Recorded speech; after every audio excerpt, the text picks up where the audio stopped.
आज हम देखने वाले हैं 2015 में रिलीज हुई एक हांगकांग इमोशनल ड्रामा मूवी जिसका नाम है लिटिल बिग मास्टर। हाँ, अगर आप चैनल पर नए हैं तो जल्दी से सब्सक्राइब कर दीजिए। तो मूवी की शुरुआत में एक स्कूल की दीवार को दिखाया जाता है जिस पर क्रायन से बनी एक ड्राइंग बनी हुई है। उसमें कई बच्चे, पेड़, सूरज, मछलियाँ, तितलियाँ, सब चीज बनी हुई है। वक्त गुजरता है और देखते देखते वो दीवार पुरानी होने लगती है और दीवार में बच्चों की संख्या कम होती जाती है। आखिर में वो दीवार बहुत ही घिसी भी लगती है और अब उसमें सिर्फ 5 बच्चे हैं। उनके चेहरे बहुत ही उदास हैं। शुरू में जो दीवार कलरफुल थी वो अब एकदम ब्लैक एंड व्हाइट से दिखती है और यहाँ पर मूवी का टाइटल लिटिल बिग मास्टर डालकर होती है मूवी शुरू। हांगकांग के एक बहुत बड़े किंडरगार्टन स्कूल को दिखाते हैं जहाँ अमीर घर के बच्चे पढ़ते हैं। यहाँ बच्चों को 2 कैटेगरीज में बांटा गया है। एक तो नॉर्मल स्टूडेंट्स जो ठीक ठाक पढ़ाई कर लेते हैं, दूसरे है स्पेशल क्लास जिसमें वो बच्चे पढ़ते हैं जो 100 में से 100 नंबर लेकर आते हैं। ग्रेट यार। दूसरी एक्टिविटीज में भी वो नंबर 1 पर होते हैं दोस्तों। एंड इस स्पेशल क्लास में पढ़ रहे एक छोटे लड़के को दिखाते हैं जो बहुत ही डिप्रेस्ड दिखता है। टीचर पूछती बेटा क्या हुआ?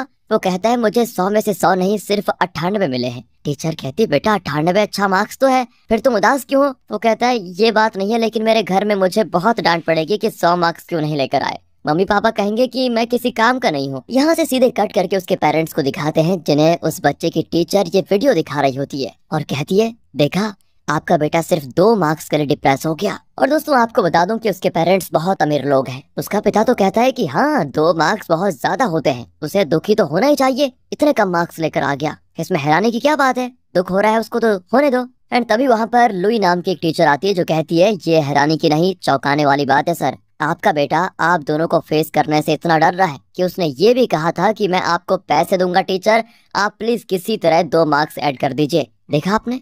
बताओ इस उम्र में वो इतना डिप्रेस्ड हो गया कि आगे चलकर उसकी दिमागी हालत पता नहीं क्या होगी। इसीलिए हम उसे स्पेशल क्लास से निकालकर रेगुलर क्लास में शिफ्ट करना चाहते हैं। वहाँ पर कम से कम वो खुश तो रहेगा और मार्क्स का प्रेशर भी उस पर नहीं रहेगा, फिर देखना वो अच्छे से पढ़ेगा। लेकिन कहाँ दोस्तों, अमीर पेरेंट्स को लुई की बात अच्छी नहीं लगती, लेकिन स्कूल के हेडमास्टर वो भी पेरेंट्स को सपोर्ट करती है और उन्हें अलग में ले जाकर कहती है फिक्र मत कीजिए, हम इसे रेगुलर क्लास में नहीं डालेंगे। ये सारी चीजें लुई देख रही होती है और वो भी बहुत परेशान होती है उस बच्चे के लिए। बताओ यार, पढ़ाई के नाम पर बच्चों पर मार्क्स का बोझ लाद रहे हैं अभी से, ये बच्चों के फ्यूचर के लिए अच्छा नहीं है। लुई को दोस्तों इस स्कूल में बहुत अच्छी सैलरी मिलती है, लेकिन पैसों के खातिर वो ऐसा काम नहीं करना चाहती जो उसको गलत लगे, इसलिए वो इस्तीफा दे देती है। दूसरी ओर लुई के पति यंग को दिखाते हैं जो एक म्यूजियम एग्जीबिशन डिजाइनर है और म्यूजियम्स को बेहतर बनाने के लिए वो मिनिएचर मॉडल्स तैयार करता है। लेकिन एक दिन उसको बताया जाता है कि अब उसे मिनिएचर्स डिजाइन करने की जरूरत नहीं है क्योंकि सीजीआई के द्वारा मॉडल्स ही नहीं बल्कि इंटीरियर्स भी डिजाइन किए जा सकते हैं। मतलब यंग का अब यहाँ पर कोई काम ही नहीं है। वो बड़ा दुखी होता है और घर आकर अपनी वाइफ लुई को बताता है कि मेरी नौकरी गई अब। वो भी कहती है यार हम दोनों ने लाइफ में सब कुछ एक साथ किया और अब नौकरी भी बताओ दोनों की एक ही दिन जानी थी क्या। लेकिन दोस्तों फिर उनका चेहरा खिल जाता है क्योंकि आज इनकी वेडिंग एनिवर्सरी है। दोनों सेलिब्रेट करते हैं और साथ में एक फोटो भी खिंचवा लेते हैं। इस तरह 2 महीने बीत जाते हैं। लुई फिर फ्रेंच क्लास को अटेंड करती है, जिम जाती है और कराटे भी सीखती है।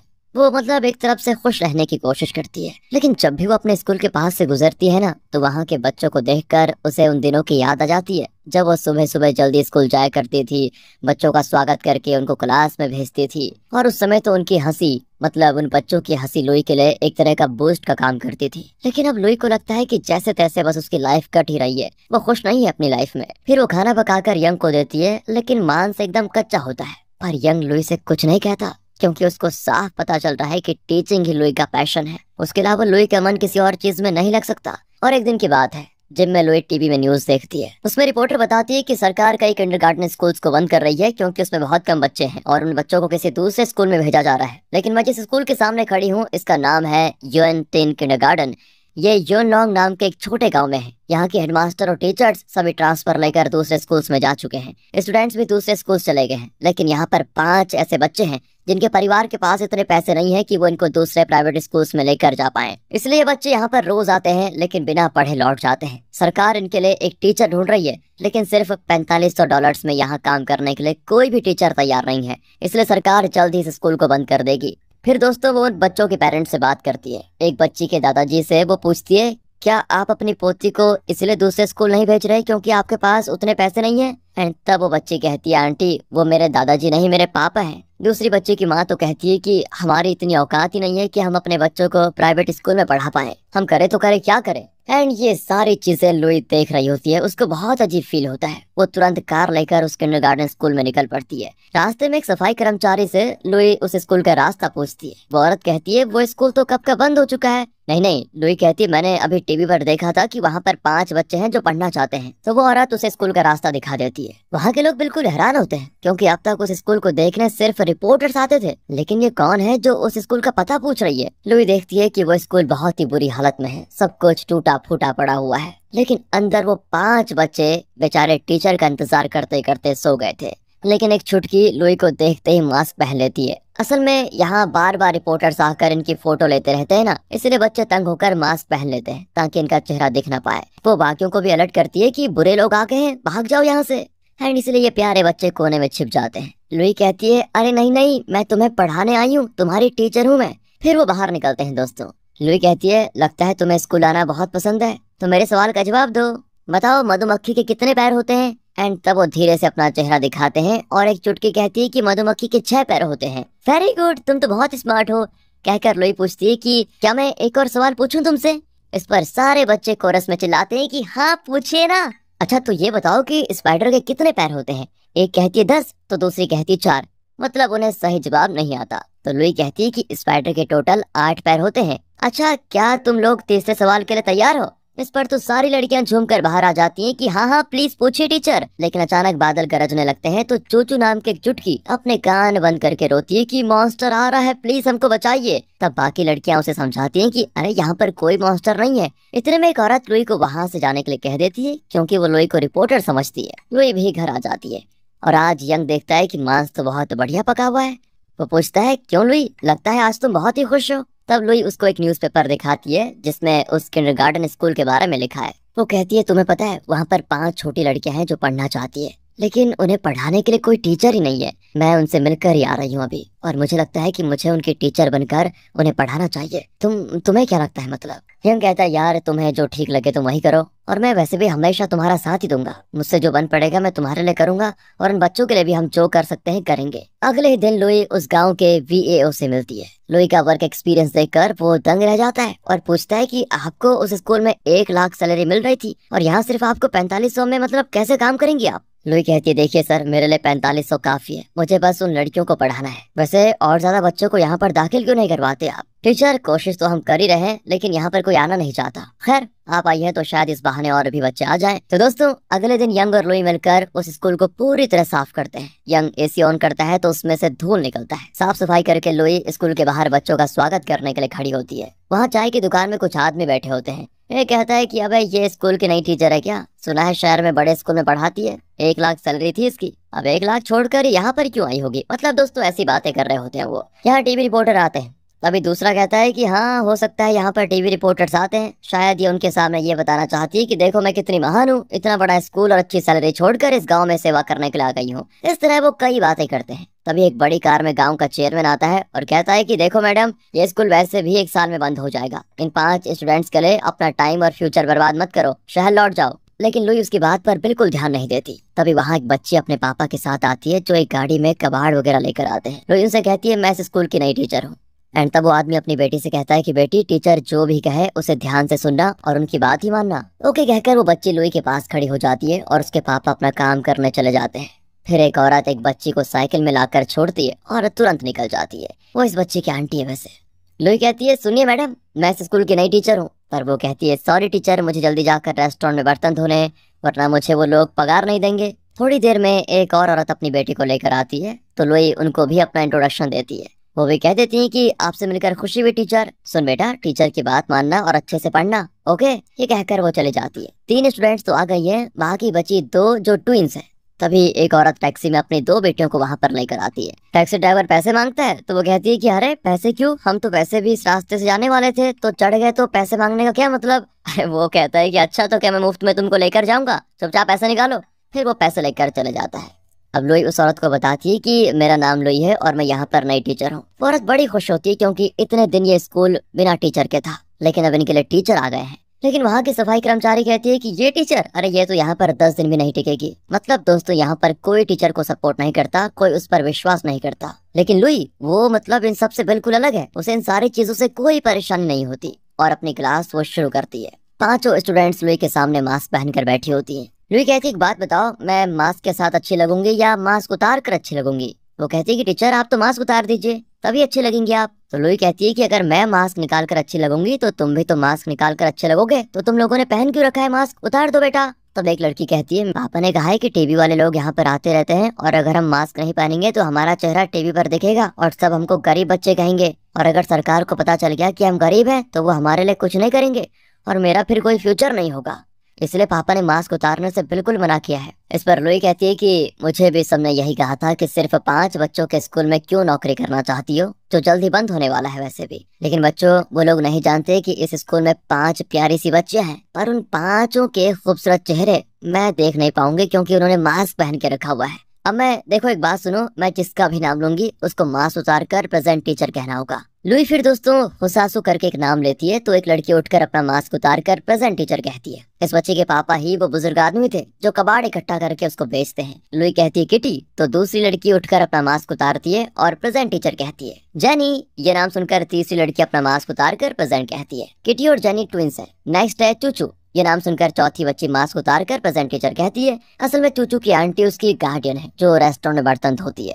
फिर लुई लुका करके पुकारती है तो 5 स्टूडेंट्स उठकर मास्क उतारती है और प्रेजेंट टीचर कहती है। अब दोस्तों उस एरिया के लोग छुपकर देखते हैं कि लुई किस तरह बच्चों को बढ़ा रही है, लेकिन लुई उनकी बिल्कुल परवाह नहीं करती, बिल्कुल भी। और स्टूडेंट से पूछती है कि बच्चों एक बात बताओ, तुम किस बात से सबसे ज्यादा खुश हो और किस बात से सबसे ज्यादा दुखी, जरा बताओ मुझे। तब हुसासु कहती है कि टीचर मुझे तो इस बात की खुशी है कि कबाड़ का बिजनेस करके मेरे पापा को एक्स्ट्रा पैसे मिलते हैं, और मुझे दुख है कि मैं अपनी माँ को बहुत मिस करती हूँ और वो सिर्फ कभी कभी मुझसे मिलने आती है। फिर किटी और जानी खड़ी होती है। किटी कहती है कि हम रोज टैक्सी में स्कूल आते हैं, ये खुशी की बात है, और दुख की बात यह है कि जानी हमेशा मेरी नकल करती रहती है। तब जानी कहती है कि रोज टैक्सी में आने से मुझे खुशी मिलती है, और दुख की बात यह है कि किटी हमेशा मुझे डांटती रहती है। लुका की बारी आती है पर वो कुछ नहीं कहती, उसके शूज बहुत गंदे होते हैं। लुई कहती है कुछ तो बोलो बेटा, पर लुका कहती है मैं नहीं जानती कि मुझे क्या कहना है। फिर चूचू की बारी आती है तो वो कहती है मेरी आंटी मेरे लिए केक लेकर आती है, ये खुशी की बात है। और दुख की बात यह है कि मुझे मॉन्स्टर से डर लगता है जो बादल गरजने पर आता है, पता है वो इंसानों को खाता है। अब शाम को दिखाते हैं तो 3 बच्चों के पेरेंट्स आते हैं, सिर्फ जेनी और किटी की माँ नहीं आती।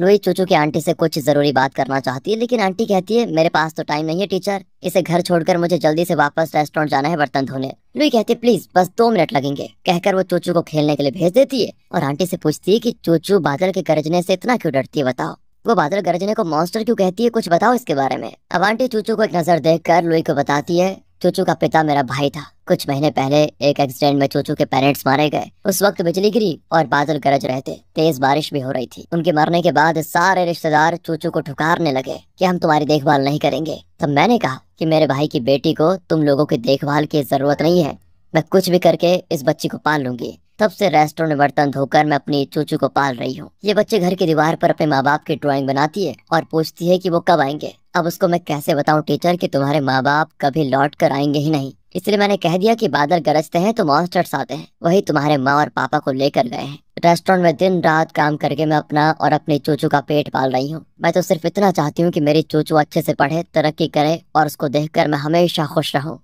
उसकी बातें दोस्तों लुई के दिल को छू जाती है। फिर आंटी चूचू को लेकर चले जाती है। बहुत देर बाद जेनी और किटी की माँ आती है और कहती है सॉरी टीचर, पैदल आने में देर हो गई। लुई पूछती है तो उस टैक्सी में क्यों नहीं आई तुम जिसमें सुबह इनको ड्रॉप करने आई थी। वो कहती है कि वो ड्राइवर कुछ ज्यादा ही बोल गया था टीचर, और ऊपर से बहुत ज्यादा पैसे मांग रहा था, इसलिए आज के बाद हम टैक्सी में कभी नहीं आएंगे। तब लुई कहती है अगर आपको एतराज न हो तो मैं आपको घर ड्रॉप कर सकती हूँ क्या, वैसे मेरे घर के रास्ते में ही आपका घर पड़ेगा। कहकर लुई दोनों बच्चों को और उनकी माँ को कार में लेकर जाती है। अब उनकी माँ कहती है कि कल से मेरी बेटियां स्कूल नहीं आ पाएंगी क्योंकि घर से स्कूल बहुत दूर है और रोज तो दोनों पैदल नहीं आ पाएंगी। ऊपर से मेरा पति कह रहा था कि लड़कियों को शिक्षा की क्या जरूरत है, उन्हें घर का काम सिखाओ बस। घर आते ही वो दोनों बच्चों से कहती हैं कि टीचर को आखिरी बार गुड बाय कह दो बेटा। दोनों बहुत ही उदास होकर लुई को गुड बाय कहकर चले जाती हैं। लेकिन लुई उनके पीछे जाकर देखती है तो पता चलता है कि स्कूल आते ही दोनों बच्चियां यूनिफॉर्म भी नहीं चेंज करती और अपने पेरेंट्स के काम में मदद करने लग जाती हैं। फिर लुई को देखते ही दोनों बड़ी खुश भी होती हैं। तब लुई उन दोनों को और उनके पेरेंट्स से कहती है कि कल से मैं इन दोनों की टैक्सी ड्राइवर हूँ, मैं इनको स्कूल लेकर जाऊंगी और वापस छोड़कर भी आऊंगी। उनकी माँ की खुशी का ठिकाना नहीं होता, लेकिन कहती है आपको बेकार में तकलीफ होगी टीचर। लुई कहती है तकलीफ की कोई बात ही नहीं है, बस ये दोनों अच्छे से पढ़े, मुझे और कुछ नहीं चाहिए। बच्चों के पापा एक कोने में मुंह फुलाकर खड़ा होता है, पर लुई कई कॉन्टेक्ट्स को कॉल करके इस स्कूल को बेहतर बनाने की बात करती है, लेकिन कोई उसका साथ नहीं देता। उस एरिया के लोग तो यही सोचते हैं कि ये स्कूल 1-2 महीने में जरूर बंद हो जाएगा। अगले दिन लुई किटी और जैनी को लेकर आ जाती है और चूचू की आंटी उसको स्कूल छोड़ जाती है, लेकिन अब तक लूका और हुसासु नहीं आई। लुई लूका के घर पर जाती है तो पता चलता है कि उसके घर के आसपास की सारी जमीन एक प्राइवेट बिल्डर ने ऑक्यूपाई कर लिया है और कोई कंस्ट्रक्शन का काम कर रहा है वहाँ पर। लेकिन लूका के पापा ने अपना घर बेचने से बिल्कुल इनकार कर दिया था। वो लैंड एजेंट को मारकर भाग रहे होते हैं, और तो और एक एक्सीडेंट में उनका पैर भी कट गया था, वो चल भी नहीं पाते। अब लूका की माँ उन्हें बताती है कि ये लूका की टीचर है। लुई देखती है कि लूका एक जगह पर बैठी हुई है। फिर लुई उसके पापा से पूछती है कि अगर आपको कोई मदद चाहिए तो मैं कर सकती हूँ वैसे। पर लूका के पापा कहते हैं देखिए हमें किसी की मदद की कोई जरूरत नहीं है। लुई कहती है एक बात सुन लीजिए, लूका आज स्कूल नहीं आई, लेकिन बच्चों के लिए एजुकेशन बहुत जरूरी होता है। इस पर तो दोस्तों वो चिल्ला जाते हैं कि लूका खुद स्कूल नहीं जाना चाहती और वजह भी नहीं बताना चाहती, मैंने उसे मना नहीं किया है। लुई लूका के सर पर हाथ फेरकर बड़े प्यार से पूछती है आज तुम स्कूल क्यों नहीं आई बेटी? तुम्हारे फ्रेंड्स तो तुम्हें बहुत मिस कर रहे हैं, तुम स्कूल क्यों नहीं आना चाहती बेटा, बताओ। लूका रोते हुए कहती है मम्मी और पापा हमेशा लड़ते रहते हैं, अगर मैं स्कूल आ गई तो वो दोनों लड़कर मर जाएंगे और मैं अकेली हो जाऊंगी, इसलिए मैं उनको देखती रहती हूँ कि कहीं वो आपस में लड़कर मर ना जाए। बताओ यार, मासूम बच्ची के दिल में कितना बड़ा दुख है, ये जानकर तो लुई पिघल जाती है। उसके पेरेंट्स भी बहुत शर्मिंदा हो जाते हैं कि बच्ची के सामने लड़कर उन्होंने कितनी बड़ी गलती कर दी। उसकी माँ उसको सीने से लगा लेती है। लुई कहती है कि बेटा अब से तुम्हारे मम्मी पापा बिल्कुल भी नहीं लड़ेंगे, मैं ठीक कह रही हूँ ना? कहकर वो लूका के पेरेंट्स को देखती है एक नजर। वो भी लूका से वादा करते हैं कि आइंदा कभी आपस में नहीं लड़ेंगे। फिर लुई वहाँ से निकल जाती है, लेकिन घर चारों ओर से मिट्टी से घिरा होता है। लुई मिट्टी को हटाने लग जाती है तो लूका भी उसकी मदद करती है। सब मिलकर मिट्टी को हटाती है तो उसके बाद लुई वहाँ से निकलती है। अब रास्ते में हुसासु अपने पापा का ठेला धकेलते हुए आ रही होती है। फिर वो गाड़ी की चीजों को कबाड़ खाने में डालती है तो वो आदमी उसको $30 देता है। पर वो कहती है मैं जो सामान लेकर आई थी उसके वेट के हिसाब से तो आपको $40 देने होंगे, इतने दिन मतलब आप मेरे पापा को इसी तरह लूट रहे थे। इस पर वो आदमी कहता है कि ठीक है ये लो 40। फिर दोस्तों पैसे लेकर हुसासु आराम से घर की ओर भागती है। लुई भी उसके पीछे पीछे उसके घर की ओर आती है और उसे पुकारती है। वो तुरंत बाहर भागी चली आती है और लुई को देखकर बड़ी खुश होती है। उसे फिर घर के अंदर लेकर जाती है। कह देती है कि मेरे पापा की तबीयत थोड़ा खराब है इसलिए मैं स्कूल नहीं आ पाई। थोड़ी और बात करके वो लुई को बिठाती है और किचन में जाती है। एंड लुई भी उसके पीछे जाती है तो देखती है कि किचन का काउंटर बहुत ऊंचाई पर है और हुसासु वहां तक पहुंचने के लिए अपने चप्पलों को 2 टिन से बांधकर उनके ऊपर चल रही है और कुछ पका रही है बेचारी। लुई को देखकर वो कहती है टीचर किचन बहुत गर्म और गंदा है इसलिए आप यहाँ मत आइए, आप बाहर ही बैठ जाइए। अब लुई उसे गले लगाकर कहती है बेटा हुसासु तुम सच में बहुत अच्छी लड़की हो। फिर वो हुसासु के पापा से बात करती है तो वो कहते हैं कि मेरी तबीयत खराब है पर मैंने हुसासु से कहा कि मैं संभाल लूंगा बेटा, तुम स्कूल चले जाओ। लेकिन वो नहीं मानी, कहने लगी कि जब तक आप ठीक नहीं हो जाते सारा काम मैं ही करूंगी, आप आराम करो। ये मेरी बेटी नहीं टीचर, मेरी माँ भी है, बहुत समझदार बच्ची है ये बेचारी तो अपनी माँ को देखना चाहती है, लेकिन इसकी माँ को यहाँ रहने की परमिशन नहीं मिली और वो चाइना में अपने भाई के घर पर रह रही है। मैं पहले रेस्टोरेशन का काम करता था, लेकिन मेरी उम्र हो रही है तो मुझसे कोई काम जल्दी से नहीं होता, इसलिए मुझे काम मिलना बंद हो गया और फिर मैं ये कबाड़ इकट्ठा करने का काम करने लगा। एंड तब लुई कहती है आप टेंशन मत लीजिए, आपके लिए मेरे पास एक काम है। हमारे स्कूल का गेट बहुत ही पुराना हो चुका है, क्या आप उसका रेस्टोरेशन कर सकते हैं? आप धीरे कीजिए, कोई बात नहीं, हमें कोई जल्दी नहीं है। अब वो कहते हैं कि टीचर वो तो बहुत ही पुराना गेट है, उसे रिस्टोर करने से तो अच्छा होगा कि एक नया गेट बना दे। लुई कहती है कि लेकिन स्कूल के लोग गेट के लिए बहुत कम पैसे देंगे, उससे काम चल जाएगा क्या? वो कहते हैं कि देखो बाहर से खरीदेंगे तो महंगा पड़ेगा, मेरे पास कबाड़ का बहुत सारा लोहा है, उससे मैं एक नया गेट बना सकता हूँ, पैसे भी कम लगेंगे।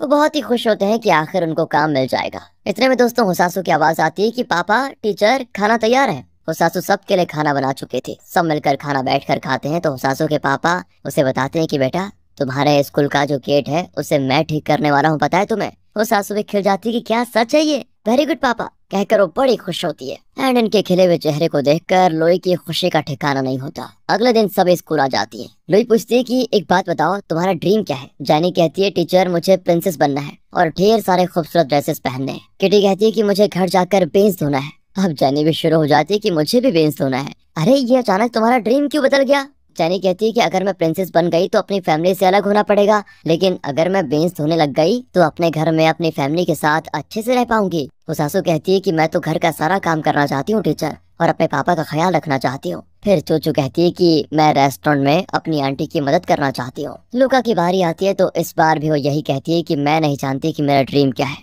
और अब सब मिलकर पूछते हैं कि टीचर आपका ड्रीम क्या है। लुई ने उन्हें क्या बताया ये फिलहाल हमें नहीं बताया जाता दोस्तों। लुई ने उन्हें ये होमवर्क दिया होता है कि अपने परिवार वालों से उनके ड्रीम के बारे में पूछो। अब लुका अपने पापा से पूछती है कि पापा आपका ड्रीम क्या है, पर वो कहते हैं कि बेटा सपने सिर्फ नींद में आते हैं और उसे जानकर कुछ नहीं होने वाला, सच बताऊं तो जाओ जाकर अपना काम करो। अब इस बात पर लुका थोड़ी दुखी हो जाती है कि पापा ने अपना ड्रीम नहीं बताया। फिर कुछ ही क्षण के बाद उसके पापा रियलाइज करते हैं कि ये मैंने अपनी बच्ची से क्या कह दिया। अब वो धीरे से लुका के पास जाकर कहते हैं कि बेटा पापा का ड्रीम है कि मैं एक सुपर फास्ट एथलीट बनूं और रेस में फर्स्ट आऊं। लुका भी वो सब कुछ इमेजिन करने लगती है और उसे लगता है कि वो अपने पापा को चीयर कर रही है। दूसरी ओर दिखाते हैं तो किटी और जैनी अपनी माँ से वही सवाल करती हैं। तो वो कहती है नहीं बेटा मेरा कोई सपना नहीं है, और हाँ ऊंची आवाज में बोलकर अपने पापा को जगह मत देना। पर दोनों जिद करती हैं तो वो दिल खोलकर अपनी ख्वाहिश बताती है कि मैं एक फायर फाइटर बनना चाहती हूँ। अब ये दोनों इमेजिन करती हैं कि घर में आग लगी हुई है और उनकी माँ फायर फाइटर के सूट में इन दोनों को बचा कर लेकर जा रही है।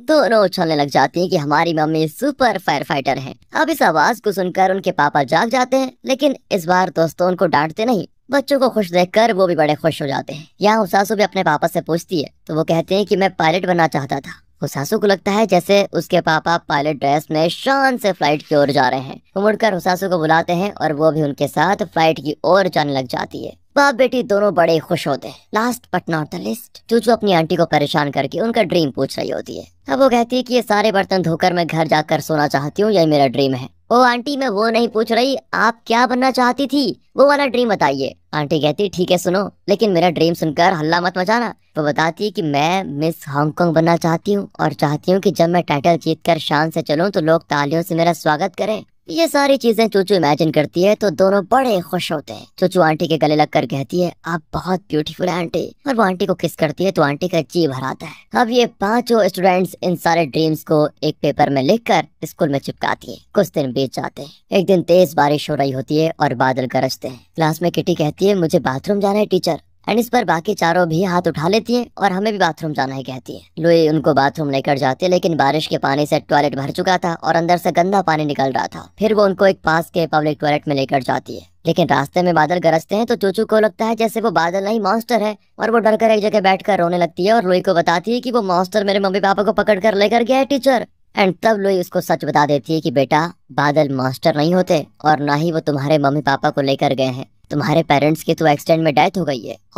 ये सुनकर चूचू रोने लग जाती है। तब लुई समझाती है कि जिस तरह तुम अपने पेरेंट्स को मिस करती हो ना, वो भी तुम्हें मिस करते होंगे पक्का, लेकिन वो तुमसे मिल नहीं सकते बेटा, इसलिए बारिश और बादल का रूप लेकर तुम्हें देखने आते हैं। इसीलिए तुम्हें बादलों से डरना नहीं चाहिए, बल्कि बारिश के पानी को छुओ और अपने मम्मी पापा से जो कहना चाहती है वो कह दो, क्योंकि ये जो बादल ये पानी है ना, ये तुम्हारी बात को तुम्हारे पेरेंट्स तक पहुंचाएंगे। चूचू बारिश को छूती है और उसका सारा डर गायब हो जाता है। फिर वो आसमान की ओर देखकर कहती है मम्मी पापा आप फिक्र मत कीजिए, मैं अपना ख्याल रख लूंगी। लुई भी चूचू को गले लगाकर उसे हिम्मत देती है। तो अगले दिन होता है दोस्तों संडे, यानी मौज का डे। अब लुका के पेरेंट्स तो ये देखकर चौंक जाते हैं कि इन्हें जो बिल्डर घर खाली करने के लिए धमका रहा था, उसे और उसके आदमियों को पुलिस अरेस्ट करके लेकर जा रही थी। तभी एक पुलिस ऑफिसर लुका के पेरेंट्स को बताता है कि लुई टीचर ने इस बिल्डर के खिलाफ कंप्लेंट की थी कि ये इलीगली लोगों से उनकी जमीन छीनने की कोशिश कर रहा है, इसलिए हम इसको अरेस्ट करके लेकर जा रहे हैं। आगे से आपको कभी परेशान नहीं करेगा। ये सुनकर लुका के पेरेंट्स की खुशी का ठिकाना नहीं होता, उनको आजादी मिल जाती है। फिर लुई बच्चों को उनके परिवार वालों के साथ पिकनिक पर लेकर जाती है, जहाँ सभी बहुत मजे करते हैं। लेकिन तब गाँव का चेयरमैन आकर कहता है कि जितना एंजॉय करना है कर लो, बस 2-3 महीने की बात है। फिर इनमें से एक स्टूडेंट ग्रेजुएट करके एलिमेंट्री स्कूल चला जाएगी और सिर्फ 4 स्टूडेंट्स बचेंगे। 5 से कम बच्चे वाले स्कूल को सरकार बंद करवा ही देगी। ये कहकर वो चला जाता है। तभी वहाँ पर स्पेशली एबल्ड बच्चों का एक ग्रुप पिकनिक मनाने आया होता है। वो बच्चे और लुई के स्टूडेंट्स मिलकर मजे करते हैं। उनकी टीचर जो खुद स्पेशली एबल्ड है, वो लुई से मिलती है और कहती है मैंने आपके बारे में बहुत सुना है और टीवी पर भी देखा है। ये 5 स्टूडेंट्स बहुत ही लकी हैं जिन्हें आप जैसी टीचर मिली है। लेकिन लुई कहती है मुझे डर है कि सरकार इस स्कूल को बंद कर देगी। एंड तब वो टीचर कहती है आप जैसी अच्छी सोच वाले टीचर की वजह से न सिर्फ इन 5 बच्चों की लाइफ सुधरेगी, बल्कि उनके परिवार और उनका पूरा गांव तरक्की करेगा, ये मेरा विश्वास है। आप बस कभी हिम्मत मत हारना। एंड इस टीचर की बात से अब लुई के अंदर एक नया विश्वास आ जाता है। साल का आखिर आ चुका होता है और अगले साल अगर इन 5 स्टूडेंट्स में से एक भी कम हुआ तो सरकार स्कूल को बंद कर देगी। इसलिए लुई आने वाले साल के लिए नए स्टूडेंट्स को एडमिट करने के लिए जगह जगह नोटिस बांटती है। फिर पांचों स्टूडेंट्स के ग्रेजुएशन डे के लिए लुई उनको एक डांस परफॉर्मेंस सिखाती है जिसकी वो प्रैक्टिस करने लग जाते हैं। यहाँ लुका के पापा एक वॉकी टॉकी बनाते हैं जिसको देखकर न जाने क्यों लुका खुशी से नाचने लग जाती है। दूसरी ओर हुसासू के पापा वो नया गेट भी बना देते हैं और उसको फिक्स भी कर देते हैं। वो कहते हैं कि ये गेट अगले 30 साल तक एकदम स्ट्रांग रहेगा, रिपेयर करने की भी जरूरत नहीं पड़ेगी। ये सुनकर लुई बड़ी खुश होती है, लेकिन हुसासू तो झूम उठती है कि मेरे पापा ग्रेट हैं। और इसी बीच यंग को चिंता होने लग जाती है क्योंकि स्कूल का सारा काम करने की वजह से लुई ने अपनी सेहत का जरा भी ख्याल नहीं रखा था। उसकी बॉडी में ट्यूमर जैसा कुछ डायग्नोस किया गया था और उसे निकालने के लिए ऑपरेशन भी किया गया था, लेकिन कई महीनों से वो अपनी मेडिसिन ठीक से नहीं ले रही थी क्योंकि वो स्कूल में इतनी बिजी थी। और अब यंग को डर है कि कहीं लुई को कुछ हो ना जाए, लेकिन लुई फिर भी कहती है मैं सिर्फ उन 5 बच्चों के लिए नहीं लड़ रही, मैं उन जैसे कई हजारों बच्चों के लिए लड़ रही हूँ जिन्हें पढ़ने की चाह है, लेकिन टीचर्स और स्कूल नहीं है जो कम पैसों में उनको शिक्षा दे पाए। हमें उस स्कूल को बचाना ही होगा कैसे भी करके। ये सुनकर यंग भी उसे सपोर्ट करता है। ग्रेजुएशन डे से पहले ओपन डे सेलिब्रेट किया जाता है और नए एडमिशन का स्वागत होता है। सबने मिलकर स्कूल को बहुत अच्छे से सजाया होता है और स्टूडेंट्स और उनके पेरेंट्स नए स्टूडेंट्स का इंतजार करते हैं। लुका के पापा के पास वॉकी टॉकी होता है और दूसरा वॉकी टॉकी लुका के पास। जैसे कोई कार स्कूल की ओर आती है तो उसके पापा वॉकी टॉकी में उसे इन्फॉर्म कर देते हैं कि नए बच्चे आ रहे हैं। सुनकर यहाँ सभी बड़े खुश होते हैं क्योंकि अगर नए स्टूडेंट्स आ गए तो फिर ये लोग इस स्कूल को बंद होने से रोक सकते हैं। लेकिन जो पेरेंट आता है वो स्कूल को देखकर चला जाता है क्योंकि वो अपने बच्चे को इस पुराने स्कूल में एडमिट नहीं करना चाहता। सब उदास हो जाते हैं।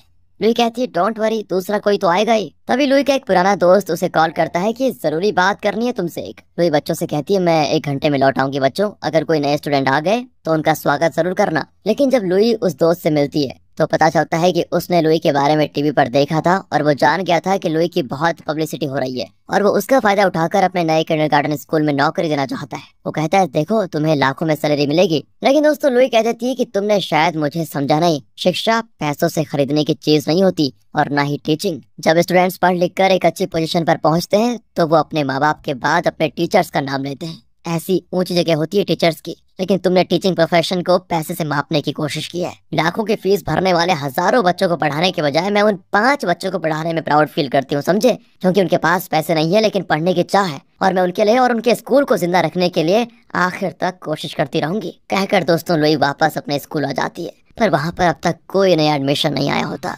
सुनकर लुई को बहुत दुख होता है और अचानक वो बेहोश हो जाती है। उसे हॉस्पिटल लेकर जाते हैं तो डॉक्टर्स कहते हैं काम की वजह से लुई बहुत ही स्ट्रेस में थी, जिस वजह से उसका एक और ट्यूमर आ गया है, अब दूसरा ऑपरेशन करना पड़ेगा। ऑपरेशन के बाद लुई को आराम करने के लिए कहा जाता है। इस वजह से यंग स्कूल जाकर उन बच्चों को पढ़ाने लग जाता है। बच्चे फिर यंग से पूछते हैं कि आपका सपना क्या है। यंग एक चार्ट पर लिखता है कि लुई जल्दी ठीक होकर वापस आ जाए, यही मेरा सपना है, और वो उस चार्ट पेपर को बोर्ड पर टांग देता है। दूसरी ओर गांव के दूसरे लोग भी अब इस स्कूल को सपोर्ट करते हैं और वो स्कूल एडमिशन के लिए नोटिस बांटने लगते हैं। ये गांव बहुत छोटा है और यहाँ पर 5 बच्चों के अलावा कोई बच्चा ही नहीं है जो स्कूल आ पाए, इसलिए इनको बाहर से स्टूडेंट्स को यहाँ पर लाना होगा और उसके लिए इनको स्कूल की थोड़ी पब्लिसिटी करनी होगी। बच्चे लुई को बहुत मिस करते हैं। आखिर ग्रेजुएशन डे से पहले लुई ठीक हो जाती है और स्कूल के लिए निकलती है, पर स्कूल के आगे चेयरमैन खड़ा होता है और कहता है याद है ना, आज आखिरी दिन है मैडम, और आज एक बच्ची तो ग्रेजुएट होकर चली जाएगी, फिर 4 बच्चों के लिए स्कूल नहीं चलेगा, बंद हो जाएगा। लेकिन लुई उसे अनदेखा करके अंदर जाती है तो वहाँ 5 बच्चों के पेरेंट्स और गार्डियंस लुई का स्वागत करते हैं। फिर सब बैठते हैं तो 5 स्टूडेंट्स डिफरेंट कॉस्ट्यूम्स में लुई का सिखाया हुआ डांस परफॉर्म करते हैं। ये देखकर वो सभी बहुत ही इमोशनल होते हैं। यही नहीं, इनके अलावा उस गांव के दूसरे लोग भी बाहर से ये सब कुछ देख रहे होते हैं। जैसे उनका परफॉर्मेंस खत्म होता है तो गांव के सारे लोग उनके लिए तालियां बजाते हैं। बच्चे कहते हैं कि सिर्फ इस परफॉर्मेंस के लिए हमने अपने आंसू रोक रखे थे टीचर, क्या अब हम रो सकते हैं, क्योंकि हम आपको बहुत मिस कर रहे थे। लुई से भी रहा नहीं जाता और वो जाकर बच्चों से लिपट जाती है। इन्हें देखकर न सिर्फ उनके पेरेंट्स बल्कि गांव वाले भी अपने आंसू रोक नहीं पाते। फिर लुई उठकर सबको बताती है आज लुका ग्रेजुएट करके एलिमेंट्री स्कूल जाने वाली है, एंड वो लुका को ग्रेजुएशन गाउन पहनाते हैं। लुका के पेरेंट्स खुश भी होते हैं और दुखी भी, क्योंकि अब उनकी बेटी लुई जैसी टीचर के पास कभी नहीं पढ़ पाएगी। लुई कहती है कि 20 साल से मैं एक टीचर हूँ, मैंने कई ग्रेजुएशन अटेंड किए हैं, लेकिन आज का ग्रेजुएशन मेरे लिए सबसे अहम है और आज मैं सच में प्राउड फील कर रही हूँ। लुका बहुत ही अच्छी स्टूडेंट है और मुझे पता है कि वो एलिमेंट्री स्कूल में जाकर भी इस तरह अच्छे से पढ़ेगी और तरक्की करेगी। कहकर वो नीचे जाकर बैठ जाती है और अब लुका अपना ग्रेजुएशन स्पीच देते हुए कहती है इस स्कूल से हमारे सारे फ्रेंड्स चले गए, हमारे टीचर्स भी हमें छोड़कर चले गए, हम 5 यहाँ पर अकेली थी और बहुत ही उदास थी। लेकिन तब एक टीचर आई, उन्होंने हमें बहुत सारी चीजें सिखाई, उनके साथ हम बहुत खुश थे। हम अपनी टीचर से बहुत प्यार करते हैं। मैं एलिमेंट्री स्कूल में जाकर हो पढ़ूंगी टीचर, कहकर वो लुई के पास जाती और कहती है, जब भी आप मुझसे मेरे सपने के बारे में पूछती थी तो मुझे पता नहीं था कि मेरा सपना क्या है, पर आज मुझे पता चला टीचर कि मेरा सपना क्या है। मैं खूब पढ़ूंगी और बड़ी होकर आपकी तरह एक अच्छी टीचर बनूंगी। लुई दोस्तों इमोशनल होकर उसे गले लगा लेती है। यहाँ फ्लैशबैक में दिखाते हैं कि उस दिन जब लुई इन सबसे इनके सपने के बारे में पूछ रही थी तो बच्चों ने लुई से सपने के बारे में पूछा था। तब लुई ने क्या कहा था उस वक्त तो हमें नहीं बताया गया। और अब दिखाते हैं कि लुई ने उस वक्त क्या कहा था। कहा था, मेरा सपना है कि मैं एक अच्छी टीचर बनूं, इस स्कूल की तरक्की हो और तुम्हारी तरह और भी बहुत सारी बच्चे यहाँ पर पढ़ने आए। ये था लुई का सपना। लेकिन आज साल का आखिरी दिन है और आज भी कोई नया बच्चा यहाँ पर नहीं आया। ये सोचकर लुई बहुत दुखी होती है। लेकिन तभी उसके विश्वास को बरकरार रखने वाली एक बात होती है। गांव के लोग किसी तरह दो लड़कों को लेकर स्कूल में एडमिशन दिलाने के लिए आ जाते हैं। अब लूका के जाने के बाद स्कूल में टोटल 6 बच्चे होंगे और सरकार इस स्कूल को बंद नहीं कर पाएगी। और ये जो हम देख रहे हैं ये कोई काल्पनिक कहानी नहीं है दोस्तों, ये एक रियल लाइफ स्टोरी है। ये है रियल लाइफ लुई, जिन्होंने इस स्कूल के लिए अपने पैसों से बहुत कुछ किया, कभी हिम्मत नहीं हारी। जो स्कूल बंद होने वाला था उसे एक अकेले टीचर ने जिंदा रखा और उन्हीं की कहानी है दोस्तों ये मूवी। रियलिटी में आज स्कूल में 64 से भी ज्यादा बच्चे पढ़ रहे हैं यहाँ पर। इतना ही नहीं, अब वो महज एक किंडरगार्टन स्कूल नहीं बल्कि एक चाइल्ड केयर सेंटर भी है। आज तक टीचर लुई उसी स्कूल में काम कर रही है और आज वो उस स्कूल के हेडमास्टर है। और इसी मैसेज के साथ लिटिल बिग मास्टर नाम की ये रियल लाइफ पर आधारित मूवी यहाँ पर